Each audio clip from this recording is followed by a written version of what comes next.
vám ukážeme představení, které jsme nikdy v životě nedělali a budeme číst z knihy od Jacqueline Wilsonové Vadí nevadí.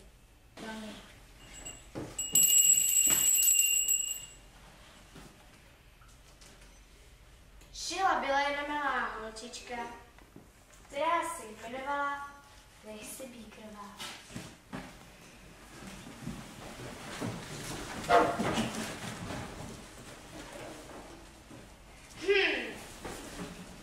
To zní trochu trapně. Jako začátek nějaké přihlouplé pohádky. Pohádky nesnáším! Jsou všechny stejné!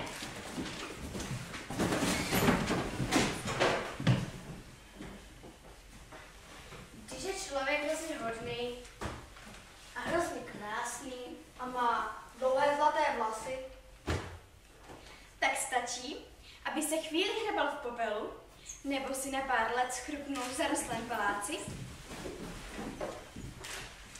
A hned přijde princ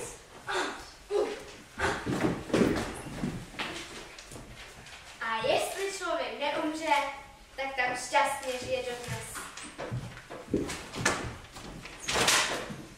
Což je fajn, když má člověk to štěstí, že je něčí mazánek a vypadá jak top modelka. Ale když je člověk zlobivý a ještě k tomu ošklivý, tak je naprosto bez šance. To potom dostane nějaké hloupé jméno, třeba jako Rumpr-Cimpr-Sampr. A nikdo je nezve na své slavnosti.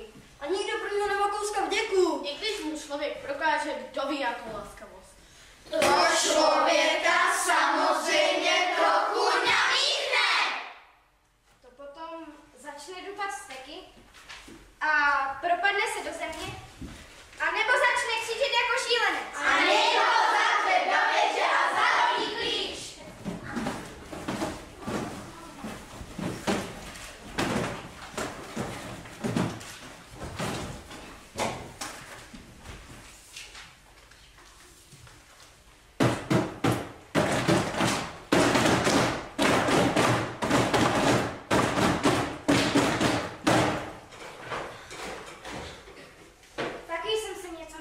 A nadopala. A mockrát mě zamkli.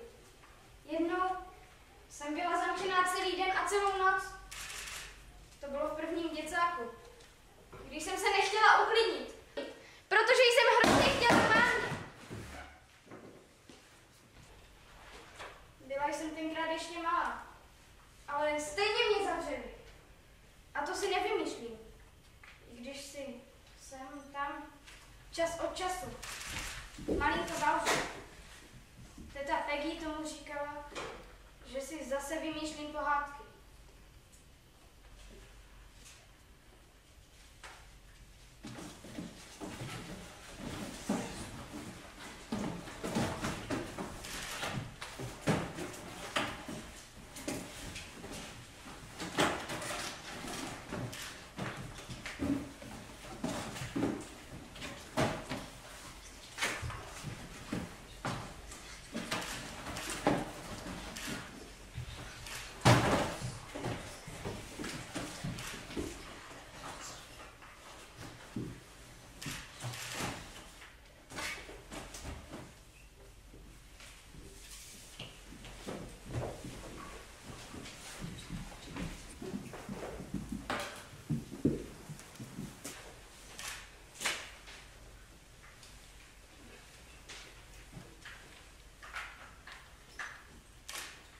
Jmenuji se Tracy Beakerová.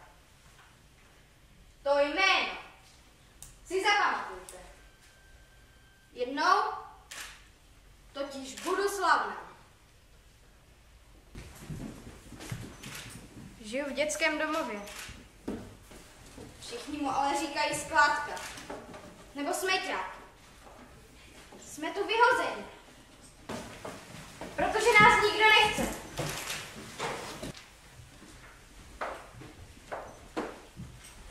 Pane, to je nesmysl. Moje máma mě chce. Jenže ona je slavná filmová hvězda a natáčí filmy v Hollywoodu. A má moc práce. než aby se o mě mohla starat. Ale přijde se na mě podívat. Na Vánoce. Určitě. To vím. Tvoje máma přijde na svatý hodinky.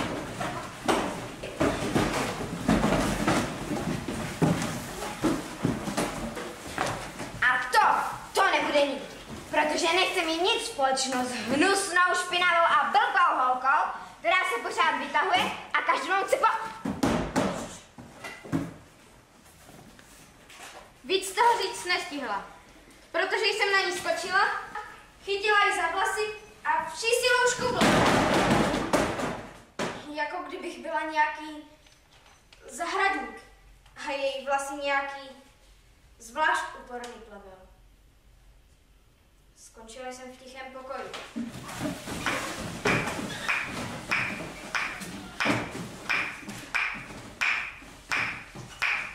To je taková trucovna. Ale bylo mi to šumá. Aspoň jsem mohla kontemplovat. To znamená přemýšlet, kdybyste to nevěděli.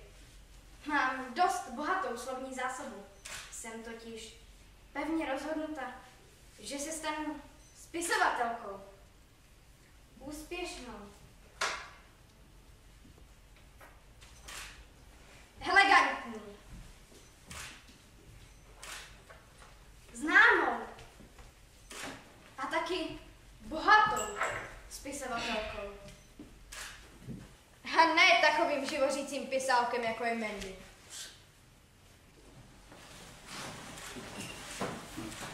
Hlouvala jsem nad tím, jaké by to mohlo být na svaté hodiny. Představuji si to jako zcela výjimečný den, kdy se vám splní každé přání.